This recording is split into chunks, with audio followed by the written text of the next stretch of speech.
Gold trusted gold buyers మీరు తాకట్టు పెట్టిన బంగారాన్ని విడిపించి ఈ రోజు ఉన్న మార్కెట్ ధరకు కొనబడను. నమస్కారం, వెల్కమ్ టు ఐ డ్రీమ్. ధర్మ మార్గం విత్ విజిత కార్యక్రమానికి స్వాగతం. ప్రస్తుతం మనతో పాటు ఉన్నారు లలిత అమ్మవారి ఉపాసకులు గీతా కుమార్ గారు. ఇప్పుడు వారితో మాట్లాడి మరిన్ని విషయాలు తెలుసుకునే ప్రయత్నం చేద్దాం. నమస్కారం అండి.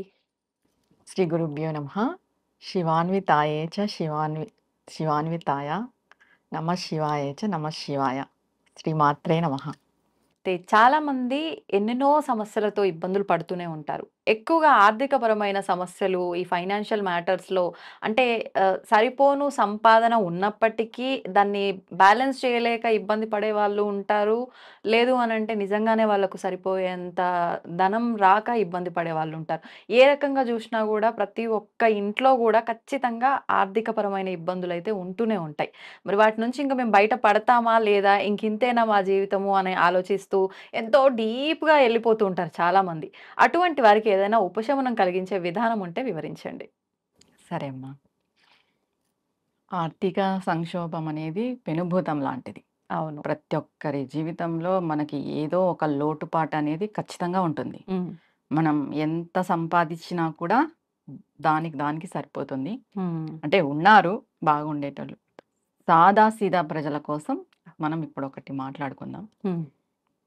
ముందుగా మనం ఆర్థికంగా బయటపడాలి అనంటే మనకి ఒక ప్లానింగ్ అనేది ఉండాలి. హ్మ్. మెయిన్ మనం ఏం చేస్తున్నాం, మనకి రాబడి ఎంత ఉంది, అవును. పోతున్నది ఎంత పోతుంది, ఆ ప్లానింగ్ అనేది ఖచ్చితంగా వేసుకోవాలి ప్రతి ఉండాల్సిందే. ఒక్కరు. చాలా పొదుపులో ఉన్న వాళ్ళు కూడా కొంతమంది సఫర్ అవుతుంటారు. అవును. అన్ని ప్లానింగ్స్ వేసుకొని ముందుకెళ్తున్నా కూడా ఆర్థికంగా చాలా ఇబ్బంది పడుతుంటారు. హ్మ్. అలాంటి వాళ్ళు ఏం ఫీల్ అవుతారంటే, అంటే మేము ఎన్ని పూజలు చేస్తున్నా, మేము ఎంత కష్టపడుతున్నా, హ్మ్. ఎందుకు మాకు ఇలానే ఉంది? ఈ అవును. ఆలోచన వచ్చేస్తుంది ప్రతి ఒక్కరికి. భగవంతుడి మీద ఒక్కొక్కసారి కోపం గూడా వస్తుంది. వస్తుంది. అవును. ఈ ఆర్థికపరమైన సమస్యలనేటివి మనుషుల్ని కుదిపేస్తాయి. మామూలుగా ఉండదు మామూలుగా నిజంగా. ఉండదు అది. అది టార్చర్ అంటాం కదా! అవును. దానికంటే ఎక్కువ ఎక్కువ. ఆర్థిక సమస్య అనేది. ఇప్పుడు మనకి ఆర్థికంగా అంటే చాలా స్తోత్రాలున్నాయి. హ్మ్. కనకదార స్తోత్రం, అమ్మవారి యొక్క అష్టకము, అష్టోత్తరాలు ఇలా చాలా ఉన్నాయి. ఓకే. కానీ నేను ఒక పూజ ప్రాసెస్ చెప్తాను. హ్మ్. ఖచ్చితంగా ఇది అందరూ ఆచరిస్తే వాళ్ళ జీవితాలలో మెరుగైన రిజల్ట్ చూస్తారు. ఖచ్చితంగా. ఏంటంటే అది మెయిన్‌గా మనము ఎంత పూజాపరంగా ఉన్నా, ఎంత సాధన చేసినా కర్మ అనేది ఒకటుంటుంది. ఎప్పుడైతే కర్మ అనేది మనకి ఉంటుందో హ్మ్. మనం ఆర్థికంగా ఎదగలేం. హా! ప్రారబ్ధ కర్మ అనేది అడ్డుపడుతుంది. ఓకే. దీనికి ఎగ్జాంపుల్ తీసుకోవాలంటే విద్యారణ్య స్వామి వారని ఉన్నారు కదా! అమ్మవారి ఉపాసకులు. హ్మ్. ఆయన చెయ్యని పూజ లేదు, ఆయన చెయ్యని తంత్రం లేదు, ఆయన చెయ్యని విధానమే లేదు ఉపాసనా పరంగా. ఆ! అమ్మవారు ప్రత్యక్షమైనప్పుడు ఆయన అడిగాడు, హ్మ్. నాకెందుకు ఇంత ఆర్థిక సంక్షోభంలో నేనున్నాను? నేను ఏం పొరపాటు చేశాను? నేను ఏం తప్పు చేశాను సాధనా విధంగా అంటే, హ్మ్. ఆ అమ్మవారు ఆయనకు చెప్తుంది, నీకు ప్రారబ్ధ కర్మ అనేదుంది. ఆ హుహుహు. కర్మ తొలగిపోతేనే ఆ ధనం అనేది, ఐశ్వర్యం అనేది మనకొస్తుంది. అంటే అన్ని సాధనలు అన్ని చేసినా ఆయన కర్మ తొలగిపోలేదు. తొలగిపోలేదు. ఇప్పుడు లక్ష్మీ అమ్మవారు మనకి ధనాన్నియ్యాలి అనంటే పైన అమ్మవారి యొక్క ఆజ్ఞ రావాలి. ఆ!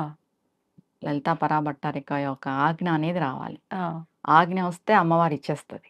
ఓకే. ఆ ఆజ్ఞ రావాలి అంటే మన కర్మ తొలగిపోవాలి. హుహుహు. కర్మకారకుడెవరు? శని. శని శనీశ్వర స్వామి. భగవానుడు. ఓకే. శని భగవానుడు. ఎప్పుడైతే మనం కర్మను తొలగించుకుంటామో హ్మ్. ఆటోమేటిక్‌గా మనకి లక్ష్మి, ఐశ్వర్యం, ధనం అనేది వచ్చేస్తుంది. హుహు.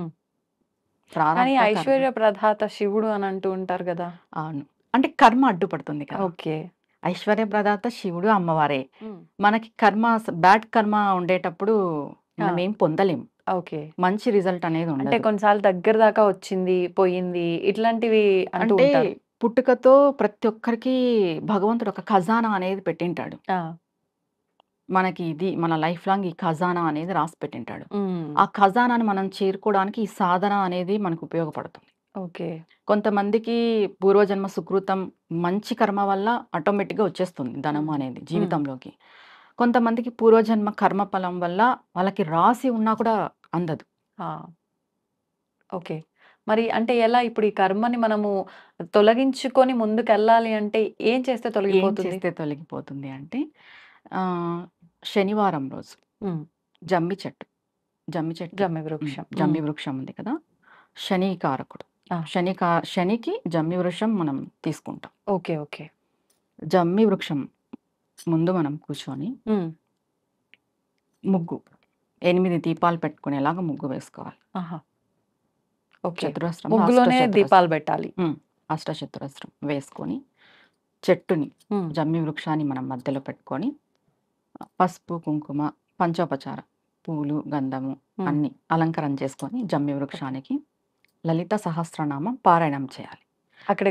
అక్కడే కూర్చొని ఎలా చేయాలి అంటే మనం స్టార్ట్ చేస్తాం కదా, శుద్ధ జలం తీసుకోవాలి. గంగాజలం తీసేసుకొని ఒక స్పూన్ ఉద్దరిని పంచపాత్ర అన్ని పెట్టుకుంటాం. పెట్టుకున్న తర్వాత లలితా పారాయణం ఒక్కొక్క శ్లోకానికి మనం చేతిలో వాటర్ వేసుకొని చెట్టు మొదల్లో వదలాలి. లేదు డైరెక్ట్గా స్పూన్తో అయినా వదలొచ్చు. స్పూన్తో అయినా వేయొచ్చు, లేదంటే చేతిలో వేసుకునైనా వదలొచ్చు.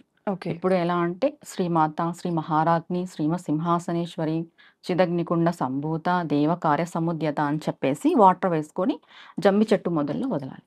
ఇలా అంతా అయిపోయిన తర్వాత టెంకాయ కొట్టేసేసి మహామంగళారతి ఇచ్చేసి, స్వామి మాకున్న కర్మను తొలగించు, ప్రారబ్ధ కర్మని. శనివారం రోజు జమ్మి చెట్టులో చాలా ప్రత్యేకమైన పవర్ ఉంటుంది. శమీశ్వరుడు అంటారు జమ్మి చెట్టుని. శనీశ్వరుడు కాదు, శమీశ్వరుడు. శమీశ్వరుడు అంటే శనీశ్వరుడే ఇలా పిలుస్తారా, లేదంటే ఇక్కడ ఈశ్వరుడు ఉంటాడు ఆ రోజు. శనివారం రోజు జమ్మి చెట్టులో ఈశ్వరతత్వం ఎక్కువ ఉంటుంది. ఓకే. శమి వృక్షము ఈశ్వరుడు, శమీశ్వరుడు. మామూలుగా అంటే విజయదశమి రోజు అమ్మవారి యొక్క శక్తి ఎక్కువ ఉంటుంది. అవును. ప్రతి శనివారం రోజు జమ్మి వృక్షంలో శివుడి యొక్క తత్వం ఎక్కువ ఉంటుంది. కానీ శనివారం విష్ణుమూర్తి అంటారు కదా. జమ్మి వృక్షం శనికారకుడు. శనికి కర్మను తొలగిస్తారు. ఈ కర్మను తొలగించి ఐశ్వర్యం ఇవ్వాలి అంటే ఈశ్వరుడు. ఓకే. ఈ జమ్మి వృక్షంలో ఈశ్వరుడు ఉంటాడు. జమ్మి వృక్షం వచ్చేసి సంకేతం శనీశ్వరుడికి. మనం లలితా పారాయణం చేసి ఆ ఈశ్వరుడు యొక్క తత్వంలోకి అమ్మవారి యొక్క శక్తిని వదులుతున్నాం గంగతో, జలంతో. ఇక్కడ ఏమైపోతుంది, లలితా సహస్రనామక పారాయణం శక్తి, ఆ చెట్టులో ఉన్న ఈశ్వరుని యొక్క తత్వము మనకు శని నుండి వచ్చే కర్మ తొలగిస్తుంది. ఓకే. ఇది ప్రతి శనివారం ఆచరించుకోవాలి. ఒకవేళ అంటే జమ్మిది చిన్న కొమ్మ ఏమైనా తెచ్చుకొని ఇంట్లో పెట్టి అట్లా పెట్టుకోవచ్చు. ఇంట్లో పెట్టుకోవచ్చు. ఇంట్లో పెట్టుకోకూడదు అదంతా ఏం లేదు. దేవతా వృక్షాలు ఏవైనా సరే ఇంట్లో పెట్టుకోవచ్చు. ఎందుకంటే ప్రతి ఒక్కరికి ఇంట్లో ఏలినాటి శని అని, అర్ధాష్టమ శని అని ఇలా నడుస్తూనే ఉంటుంది. ఏదో ఒక శని నడుస్తుంది. శని వక్రంగా ఉన్నాడు, ఉచ్చ స్థితిలో ఉన్నాడు, నీచ స్థితిలో ఉన్నాడు, ఇలా చెప్తూనే ఉంటారు. ప్రతి ఒక్కరూ చేసుకోవచ్చు ఇది. మనం ఏం చేస్తున్నాము అంటే శనివారం రోజు జమ్మి చెట్టులో ఉన్న శివుడి యొక్క శక్తికి అమ్మవారి యొక్క శక్తిని కలుపుతున్నాము. అక్కడ శివశక్తి ఐక్యమైపోతుంది.